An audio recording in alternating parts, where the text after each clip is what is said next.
बहुत समय पहले की बात है। एक राजा को उपहार में किसी ने बाज के 2 बच्चे भेंट किए। वे बड़ी ही अच्छी नस्ल के थे और राजा ने कभी इससे पहले इतने शानदार बाज नहीं देखे थे। राजा ने उनकी देखभाल के लिए एक अनुभवी आदमी को नियुक्त कर दिया।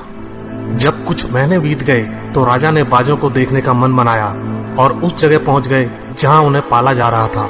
राजा ने देखा कि दोनों बाज काफी बड़े हो चुके थे और अब पहले से भी शानदार लग रहे थे। राजा ने बाजों की देखभाल कर रहे आदमी से कहा, मैं इनकी उड़ान देखना चाहता हूँ, तुम इन्हें उड़ने का इशारा करो। आदमी ने ऐसा ही किया। इशारा मिलते ही दोनों बाज उड़ान भरने लगे, पर जहाँ एक बाज आसमान की ऊंचाइयों को छू रहा था, वहीं दूसरा कुछ ऊपर जाकर उसी डाल पर आकर बैठ गया जिससे वो उड़ा था। ये देख राजा को कुछ अजीब लगा। क्या बात है, जहाँ एक बाज इतनी अच्छी उड़ान भर रहा है, वहीं ये दूसरा बाज उड़ना ही नहीं चाह रहा। राजा ने सवाल किया, जी हुजूर, इस बाज के साथ शुरू से यही समस्या है, वो इस डाल को छोड़ता ही नहीं। राजा को दोनों ही बाज प्रिय थे और वो दूसरे बाज को भी उसी तरह उड़ना देखना चाहते थे। अगले दिन पूरे राज्य में ऐलान कर दिया गया, जो व्यक्ति इस बाज को ऊंचा उड़ाने में कामयाब होगा उसे ढेरों इनाम दिया जाएगा।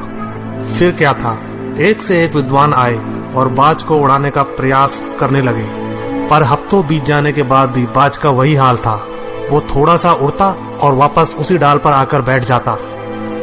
फिर एक दिन कुछ अनोखा हुआ।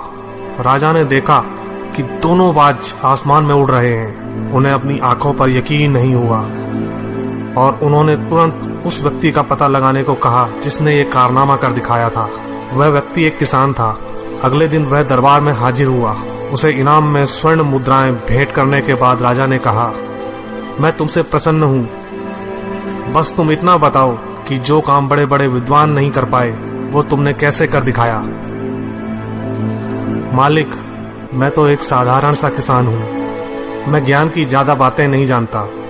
मैंने तो बस वो डाल काट दी जिस पर बैठने का बाज आदी हो चुका था, और जब वो डाल ही नहीं रही तो वो भी अपने साथी के साथ ऊपर उड़ने लगा।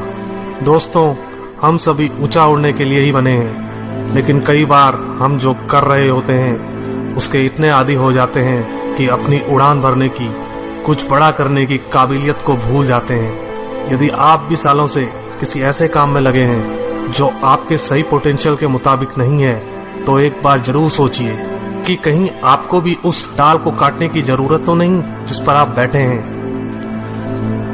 धन्यवाद दोस्तों।